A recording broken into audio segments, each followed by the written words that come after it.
వసుదేవసుతం దేవం కంసచాణూరమర్దనం దేవకీ పరమానందం శ్రీకృష్ణం వందే జగద్గురుం. మహాభక్తులారా, మనందరికీ కూడా ఇప్పుడు 7 జన్మల నుంచి పెళ్ళాం వస్తుందంటారు. అంటే రుణానుబంధ రూపేణ పశుపత్ని సుతాలయ, ఒక భార్య 7 జన్మల నుంచి క్యారీ ఫార్వర్డ్ అవుతుంది. అలాగే పిల్లలు కానీ, రుణాలు, శత్రువులు, వీళ్ళంతా కూడా మరి ఈ 7 జన్మల నుంచి వచ్చినటువంటి ఆస్తులు మనకు కూడా రావు. ఏమొస్తాయో తెలుసా? పాప పుణ్యాలనే ఆస్తులు వస్తాయి. మనం అంతకుముందు సంపాదించినటువంటి వాడు నోరు వీడు నోరు కొట్టేసి భూ కబ్జాలు చేసేసి ఇవన్నీ చేసినవన్నీ అక్కడ ఉండిపోయినాయి. మన వారసులకు ఇచ్చేసాం. అయితే దానికి సంబంధించినటువంటి ఆ కర్మలు చేసాం కదండి, ఆ ఫలితాలు మాత్రం పుణ్యమైతే పుణ్య ఫలితాలు, పాపాలైతే పాప ఫలితాలు మనకు కూడా వచ్చేస్తాయి ఈ జన్మలంతా కూడా. కాబట్టి ఇప్పుడు గరుడ పురాణం అనేటటువంటిది ఒకటి ఉందని మనకు తెలుసు. యముడు చక్కగా నచికేతుడికి జన్మ రహస్యాలన్నీ కూడా చెప్పాడు. గరుడ పురాణంలో ఏ శిక్షకి ఏదో, మరి ఏ పాపానికి ఏ శిక్ష వేస్తారు, ఏ పుణ్యానికి ఏది లాభం జరుగుతుంది, ఇవన్నీ కూడా వర్ణించబడ్డాయి. కాకపోతే మనం జీర్ణించుకోవడానికి కొంచెం కష్టంగా ఉంటుందన్నమాట. ఇప్పుడు చూడండి, మనకి లాస్ట్ 7 జన్మల నుంచి మనం కనుక తీసుకుంటే కనుక మనము భార్య అనేటటువంటి ఆవిడ ఎందుకు వస్తుందంటే మనకు పాపం సేవ చేస్తుందండి. పాపం మనం వాళ్ళ చేత సేవలు చేపించుకున్నాం, అందువల్ల ఆమె భార్య రూపంలో వస్తుంది. పిల్లలు ఎవరండి? అప్పులు ఎగ్గొట్టేసాం మనం, అప్పులోళ్లే మన పిల్లలు. అందుకే వాళ్ళని శుభ్రంగా చదివేస్తాం, బ్రహ్మాండంగా పెంచుతాం, పెద్ద చేస్తాం. వాళ్ళకి అన్నీ ఇచ్చిన తర్వాత మనకి చితి పెట్టించుకుంటాం వాళ్ళ చేత. ఆ మధ్యలో వాళ్ళు ఏం చేస్తారండి? భార్య పిల్లలు వచ్చిన తర్వాత వాళ్ళు ముందుకు వెళ్ళిపోతారు వాళ్ళు. కాబట్టి ఇది తప్పు కాదండి, ఇది ప్రకృతి ధర్మం. ప్రకృతి ధర్మం ఏంటంటే ముందు చూపు చూడాలి. ముందు వాళ్ళకి పుట్టినటువంటి సంతానాలు చూస్తారు కానీ వెనక్కి చూడరు. వెనకగా వాళ్ళ తల్లిదండ్రులని, వాళ్ళని, తాతల్ని వాళ్ళ చూడరు అనమాట. కాబట్టి మనము ఎవరి అయితే మనము ఈ ఈ యొక్క స్త్రీలని మనం అవమానిస్తామో అటువంటి వాళ్ళు పేడలో పురుగుగా పుడతాడని గరుడ పురాణం చెప్తుంది.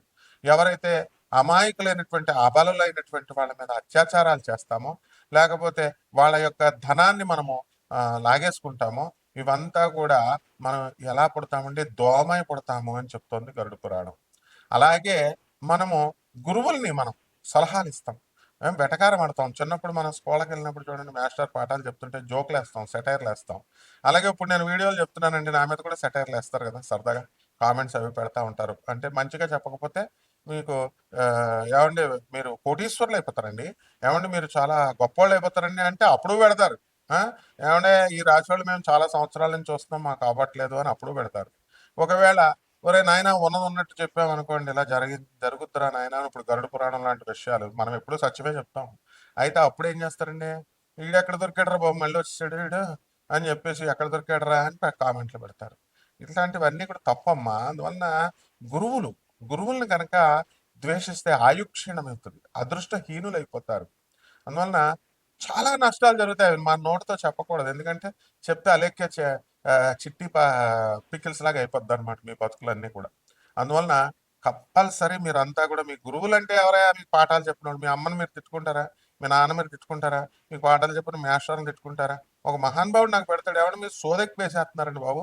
మరి ఇక్కడ మీరు జాతక రాశి ఫలాలు పాయింట్ చెప్పట్లేదండి. మహానుభావ, మహాపురుషోత్తమ, నీవంటి గొప్పవాడు గురువులకి సలహాలు ఇవ్వకూడదు నాయన. ప్రొఫెసర్ నేను, మరి సలహాలు ఇస్తే ఎట్లా? అక్కడ మంచి అంటే నువ్వు చాలా కోటీశ్వరుడు అయిపోతావు, నువ్వు చాలా గొప్పవాడు అయిపోతావు అని చెప్తే నువ్వు ఏం దానాలు చేసావు? నువ్వు పూర్వజన్మలో దానాలు కూడా చేయాలి కదా. ఈ జన్మలో ఏం చేసావు చెప్పు? అనాథలకి ఎవరికి చేసావు? దానాలు చేయవు. పంతులకు మాకు ఫీజు ఇవ్వవు. తర్వాత సలహాలు మాత్రం ఇస్తావు. అసలు మేము స్క్రోల్ చేసే నెంబర్ ఎందుకు వేస్తాం? పాపం నిత్య అవసరంలో ఎవరైతే బాగా కష్టంలో ఉంటారో వాళ్ళు పాపం వాళ్ళ సజెషన్స్ అడిగి మా సలహాల ప్రకారం వింటారండి. అన్కండిషనల్గా నాన్ కమర్షియల్ ఆస్పెక్ట్తో మనం డబ్బులు తీసుకోకుండా ఫ్రీగా చెప్పేటటువంటి జ్యోతిషానికి నీలాంటి వాళ్ళు ఎందుకు సలహాలు చెప్తారు నాయన? కాబట్టి చాలా దారుణమైనటువంటి నరకానికి వెళ్ళిపోతావు నువ్వు. ఎంత అంటే మామూలుగా వ్యాధి, ఆ జ్యోతిష్యాన్ని కానీ, గురువుని కానీ, వైద్యుడిని కానీ ఎవరైతే ద్వేషించినా, వాళ్ళకి సలహాలు ఇచ్చినా వాళ్ళంతా ఏమైపోతారో తెలుసా? ఆయుక్షీణం అయిపోతారు, అదృష్టహీనులు అయిపోతారు. అండ్ డాక్టర్ని కనుక ద్వేషించినట్లయితే వాడు పైకే పోతాడు. కాబట్టి భయపెట్టడాలు గీపెట్టడాలు ఉండవు, మనదంతా స్ట్రైట్ ఫార్వర్డ్. కాబట్టి ఈ యొక్క ఎవ్వరి అయితే పుస్తకాలు దొబ్బేస్తారు చాలా మంది చూడండి. దొంగ పువ్వులు దొబ్బేస్తారండి. తెల్లారుజామున 5:00కల్లా లేచి పాపం ఓనర్ చెట్లు పోసుకొని, నీళ్లు పోసుకొని చెట్లు అంతా చేస్తే కవర్లు వేసుకొచ్చి వాకింగ్ అని చెప్పి వాళ్ళు మొత్తం అసలు ఓనర్‌కి 2 పువ్వులు వచ్చినట్టు మొత్తం కోసేస్తారు. అప్పుడు ఏమవుతుందో తెలుసా అండి? మీరు చేసే పుణ్యం అంతానేమో ఓనర్‌కి పూజల వల్ల వచ్చే పుణ్యం. మీకేమో పాపమే, దొంగతనం పాపమే. తర్వాత ఏమైపోతారండి మీరు? మిడతైపోతారు. గరుడ పురాణం చెప్తుంది. మా గురువుగారు గరికపాటి నరసింహారావు గారు కూడా దొంగ పూలు కొయ్యొద్దమ్మా అని చెప్పారు. అప్పటి నుంచి కొంత తగ్గింది. ఇంక మిగతా వాళ్ళు కోసేస్తున్నారు అనుకోండి. చాలా నరకాలకు వెళ్ళిపోతారండి బాబు. దొంగ పూలు కొయ్యకూడదండి. అలాగే ఇక ఇంట్లో ఇంట్లో పెట్టుకుంటారు నమ్మకంగా. ఇంట్లో పెట్టుకుంటే నమ్మకంగా ద్రోహాలు చేస్తారు. బాయ్ ఫ్రెండ్స్ కోసం మరి వీళ్ళు గర్ల్ ఫ్రెండ్స్ కోసం ఈ యూత్ ఏం చేస్తారంటే ఇంట్లో పెడితే డబ్బులు దొబ్బేస్తారండి బాబు. బంగారము డబ్బులు దొబ్బేస్తారు. మరి అది ఎవరి మీదకి వెళ్ళిపోద్ది? పాపం ముసలోళ్ళు ఉంటారు కదా, వాళ్ళకి ఏదో తిండి పెడతా ఉంటారు కదా, ఆ ముసలోళ్ళ మీదకి వెళ్ళిపోద్ది. ఆ ముసలోళ్ళని తిట్టేస్తారు వీళ్ళు ఇంటి యజమానులు. మనవరాల్ని మనవాడిని ఏమనలేక. కాబట్టి ఇలాంటివన్నీ కూడా మహాపాపాలు అయిపోయి నెక్స్ట్ జన్మలో వికలాంగులు అయిపోతారు. ఇది అన్ని గరుడ పురాణం అన్ని క్లియర్ గా చెప్తుంది. కాబట్టి ఇవన్నీ సరదాగా చెప్పేది కాదు నాయన. భయపెట్టాల్సిన ఇప్పుడు మేము భయపెట్టేవరకు మేము కూడా రౌరవాది నరకాలకు వెళ్ళిపోతాం నాయన. భయపెట్టేది లేదు. ఉన్నది ఉన్నట్టు చెప్పకపోతే రౌరవాది నరకాలే మాకైనా సరే. కాబట్టి యూట్యూబ్ లో ఉన్నటువంటి మహానుభావులు మొత్తం జ్యోతిష్యం చెప్పేటటువంటి వాళ్ళు, ప్రవచనాలు చెప్పేటటువంటి వాళ్ళు ఎంతో కష్టపడి ఎంతో పరిశ్రమించి రోజులు రోజులు పుస్తకాలు బట్టీలు కొట్టి చిన్నప్పటి నుంచి గురువుగారు పాళ్ళు పిసికి అన్ని నగ్న సత్యాలు చెప్తున్నారు నాయన. నగ్న సత్యాలు చెప్తున్నారు. కాబట్టి వాళ్ళు అలా చెప్పలేదనుకోండి రౌరవాద నరకానికి వెళ్ళిపోతారు వాళ్ళు కూడా. కాబట్టి ఈ విషయాల్లో చాలా జాగ్రత్తగా ఉండాలా. గరుడ పురాణంలో ఎవరి అన్నం అయితే మనం దొబ్బేస్తామో అటువంటి వాళ్ళు మనం అన్నం లేకుండా నెక్స్ట్ జన్మలో చాలా బాధపడతాం. అంటే అన్నం అంటే అన్నం ప్లేట్ కాదండి దొబ్బేయడం. అవతల వాడి యొక్క శ్రమను దోచుకోవడం. అవతల వాడికి వాడు కష్టపడి సంపాదించుకుంటాడండి ఇల్లు. కొంతమంది రాజకీయ నాయకులు, రౌడీ షీటర్లు, చెడ్డోళ్ళు ఉంటారు కదా, వాళ్ళు దొబ్బేస్తారు కదండి స్థలాలు అవన్నీ. వాళ్ళకి నెక్స్ట్ జన్మలో ఫుడ్ ఉండదండి. కాబట్టి అందుకనే రౌడీ షీటర్లు చూడండి ఈ జన్మలోనే ఫటాల్ కత్తి పట్టుకునేవాడు కత్తితోనే పోతాడు. నయీం ఏమైపోయాడండి? మన కళ్ళ ముందు నయీం అయిపోయాడు. బోడు మందిని చూసాం మనం ఇలాంటి వాళ్ళందరినీ గోండాల్ని. ఆ, మా మా ఫ్రెండ్ అయినటువంటి పోలీస్ కమిషనర్ సురేంద్ర బాబు ఏసైడ్ మ్యాన్ ఎన్కౌంటర్ సజ్జనార్ సార్ ఎవరు ఏంటో ఐపీఎస్లు బ్రహ్మాండమైన ఐపీఎస్లు ఉన్నారు. ఐపీఎస్లు ఇప్పుడు జితేంద్ర సార్ మహాత్ముడు డీజీపీ. మరి వీళ్ళంతా ఉండగా మనం పిచ్చేషాలు వేస్తే మనం రక్షించుకోవాలి. చక్కగా మన ధర్మాన్ని, ఎథిక్స్ని, మారల్స్ని రక్షించుకోవాలి నాయన, రక్షించుకోవాలి. కాబట్టి అధర్మం పాలు చేయకండి. చక్కగా ధర్మం కోసం వీళ్ళు చెప్పేటటువంటి ప్రవచనాలన్నీ వినండి. పూజలు పునస్కారాలు చేయక్కర్లేదులే. ₹1,00,000 అవుతున్నాడు, లేకపోతే అడుగుతున్నాడు, లేకపోతే 50,000 అడుగుతున్నాడు అని ఈ జ్యోతిష్కులు చెప్పేది వదిలేయండి. పాపం దక్షిణలు ఇచ్చేయండి బాబు. పంతులకి దక్షిణలు ఎగ్గొడతారంటే బాబు. ఎవరైతే పంతులకి దక్షిణలు ఎగ్గొడతారో, ఎవరైతే జ్యోతిష్కులకి దక్షిణలు ఎగ్గొడతారో వాళ్ళకి ఏమొస్తుందో తెలుసా? గరుడ పురాణం తీసి చదవని చూస్తాను. బ్రాహ్మణ చెప్పేది వినకపోయినా. బ్రాహ్మణ అంటే ఏంటండి? బ్రాహ్మణ క్యాష్ కాదండి బాబు.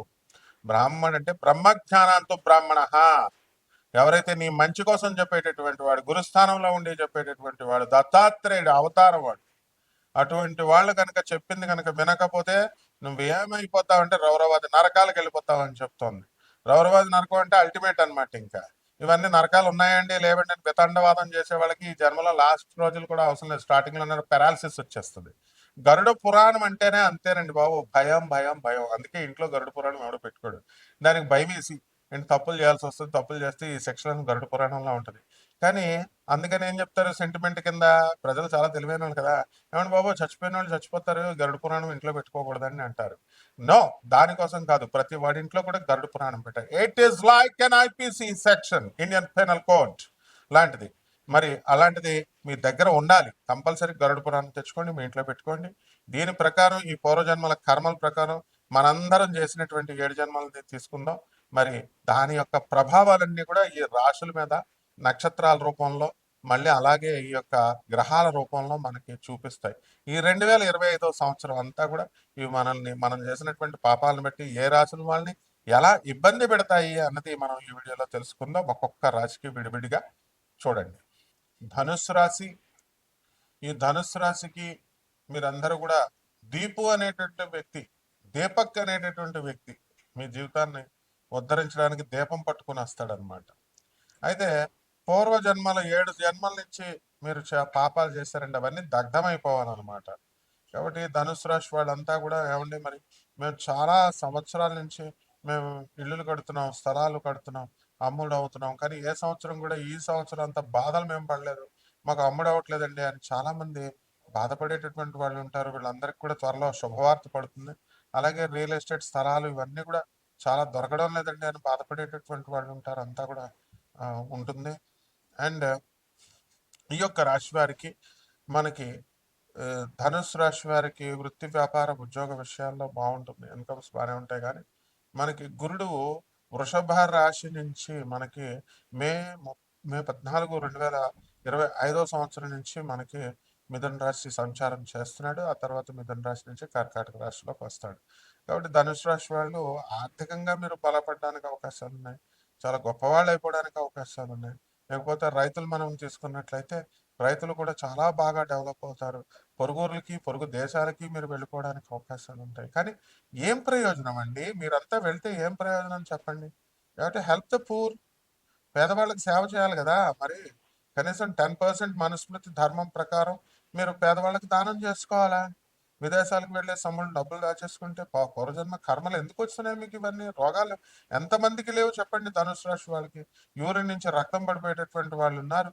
మరి యూరినరీ ట్రాక్ ఇన్ఫెక్షన్స్ వస్తాయి. అండ్ లివర్ ప్రాబ్లమ్స్ వస్తాయి. ఇవన్నీ కూడా ఏమైనా మనుషులకు రోగాలు రాక చెట్లకు వస్తాయండి? చెప్తే మళ్ళీ భయపెడుతున్నారంటాడు. ఒక ప్రబుద్ధుడు చేస్తాడు నాకు. ఏమండి మేము భయపెడుతున్నారు. డెత్ అనేటటువంటిది మేము చెప్పాం. ఎందుకు చెప్తాం? ఫలానా ఫలానా సమయాల్లో మీకు యాక్సిడెంట్‌లో జాగ్రత్తగా నాయనా జాగ్రత్త అని చెప్తాం. అదే inner essence. Why do go negatively? నెగెటివ్‌గా ఎందుకు తీసుకుంటారు? క్యారెక్టర్ మంచిగా ఉంచుకోండి. అక్రమ సంబంధాలు ఏమైనా మగాళ్ళకుంటే అవన్నీ కూడా వదిలేసుకోండి. మీ సంసారాన్ని మంచిగా చేసుకోండి అని చెప్పడం తప్ప, నేను కమిషనర్ పెళ్ళాన్ని, నేను ఇది, అది అని ఇలాగా సలహాలు ఇవ్వకూడదు. టీచర్ ఇక్కడ కూర్చున్నది. ఆ?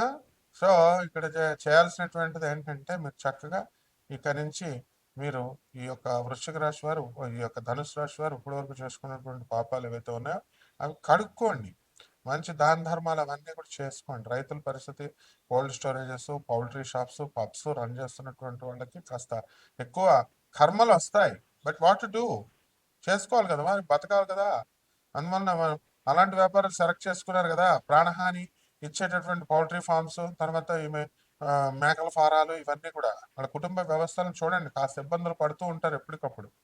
కాబట్టి పరిహారాలు ఏం చేసుకోవాలంటే ధనుష్ రాశి వాళ్ళకి మీకు శని అర్ధాశ్రమంలో ఉన్నాడు. బుధుడు కూడా బాగుండలేదు. కాబట్టి బుధ జపం చేయండి, బుధ స్తోత్రాలు చదువుకోండి. బుధుడికి కిలో మినిమం పెసల్ని, పచ్చని రంగు వస్తువుల నుంచి పేద బ్రాహ్మణులకి మీరు దానం చేసుకోండి బుధవారం నాడు ఉదయం 7 గంటలకి. అలాగే దశ మహావిద్యలో ఉన్నటువంటి ఈరోజు తారా జయంతి అండి. ఈరోజు తారాదేవికి చక్కగా అమ్మవారికి హోమం చేసుకోండి. ఈ రకంగా చేసుకున్నట్లయితే బ్రహ్మాండంగా ఉంటుంది. అలాగే చక్కగా మేడి చెట్టు చుట్టూ ప్రదక్షిణాలు చేయండి. మేడి చెట్టులు చేసినట్లయితే బ్రహ్మాండమైన శుభం వస్తుంది.